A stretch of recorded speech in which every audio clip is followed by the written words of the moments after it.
those last 5 minutes of the Bucks and Celtics game was peak basketball. That was art. If you caught it, please tell me you appreciated it. And if you didn't, stop this video, go on YouTube, search those last 5 minutes, and then come back to this one. Or, actually, I'm talking shit. Just finish this video and then go watch it. Yo, that choke job that the Celtics did, that was a masterpiece.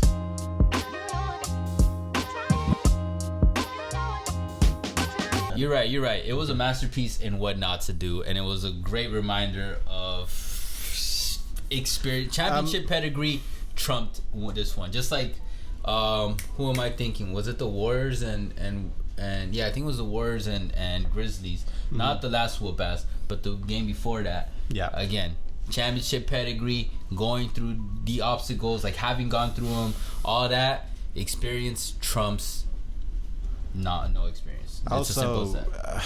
Man, I could imagine Celtics fan. They were so disappointed. Third quarter, getting Brown, Marcus Smart. They were doing winning plays, making daggers.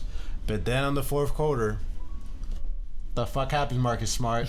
Like, shit, man. I was about to call you. Like, I was doing, like, mental notes in my head. Like, yo, Marcus Smart, low-key, MVP of the game. That changed into low-key choker of the game. Like, in the freaking He did have final one minutes. moment where I wrote down, Marcus Smart reminded us why he's Defensive Player of the Year with that foul that he got on Giannis. When Giannis, it's the fourth foul he got, and it was still like 2 minutes left in the game, something like that. So it's like increased the possibility that maybe he gets fouled out, especially if it went to overtime. And it was just like a little shoulder bump, which it was a foul. It wasn't even fake, but Marcus sold it perfectly, like some CP3 Draymond shit. And yeah, that I was like, oh shit, Marcus, good shit. And then yeah, those last few plays, especially that last one, man, like they didn't even get a shot out for that. And shout out to Holiday though, again proving why the Bucks picked him up. And that was not just the offensive end, but the defensive end. And that steal to seal the game was like peak Holiday, Drew Holiday on the Bucks. Like, it's gonna be one of those plays when he retires, and they have, like, you know, the little highlights, career highlights. When it goes to the Holiday Bucks era, that's gonna be one of those clips that's gonna be in there. There was a couple blocks there that I saw in this game. The Holiday did that. Yeah. All ball.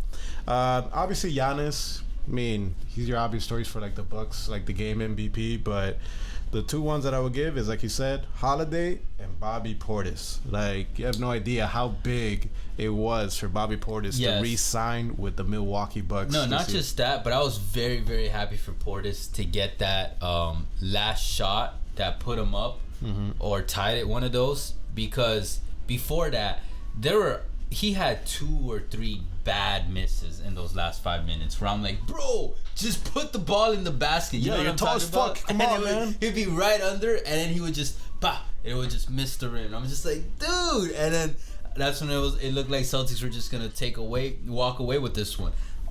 Jayson Tatum, also. Inefficient ass night for him. But he had some really nice, like, soft touch shots that were clutch in the last 5 minutes, that were just like, one was a turnaround, one was just stop and shot, and both were mid ranges. And I was just like, damn, man, this Tatum is legit becoming a bona fide superstar right before our eyes. And then he did have one after those 2 shots. He had one that just bricked the rim, and I was like, fuck. Yeah, for real. But another thing was, for me, this game is why I love basketball. Those last 5 minutes, everything slowed down for both teams. They both played slow, mid-paced basketball. The score remained close on either side, and they were just going back and forth like tennis. It was like, what? I disagree on that. I think the Celtics were trying to slow it down, and the Bucks, they're trying to speed it up. Like, you know, to get those easy shots. I don't know, because they were going back and forth like tennis, and like one team would make a shot, and then the other team would make a shot. Or if one team missed, then the other one would make, and it would keep this score even. Someone would go up, someone would go down, and it was just like, for me, I love that, because you rarely get those. And in a playoff game like this, in a game 5 where series is tied, and also the defense on both sides for the majority of those 5 minutes were tough. Nobody gave up easy shots, and that's on both sides. And I was just watching this, like, it's like when you're it's like a penalty in soccer. That's how I felt like yeah, it'd be like a shot, a layup, something. Someone scores, other side, someone scores. If someone misses, boom, it's like, okay, are they gonna score the next one? And it was just going up and down. Like, I like that analogy. That's exactly how I felt. You know, it's pretty good. And I see what you mean about the Bucks trying to speed it, but they didn't. You know what I mean? They didn't until like the very, very end. I guess, yeah. But Celtics were doing a good. I think the Celtics got exhausted in the end. I really felt like they were getting tired. I saw it around like the 2.5 minute mark. I felt like they just looked a little more gassed out than the Bucks. And another Celtic player I want to point out, Al Horford, man. For me, another highlight career play for him was that put-back dunk that he had. You know what I'm talking about? Yeah, I know. That was epitome playoff Horford this year.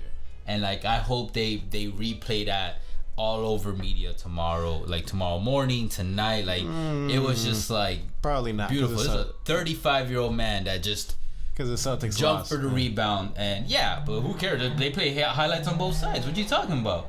And he looked more like everybody loves Al Horford. Like, who hates Al Horford? I don't think anyone hates on Al Horford. I don't know, man. He seems like a nice guy.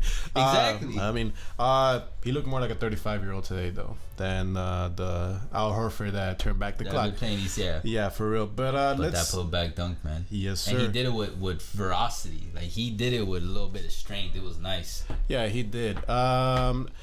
Anyways, based on what we saw, everything on the game, like, do you think the series is over?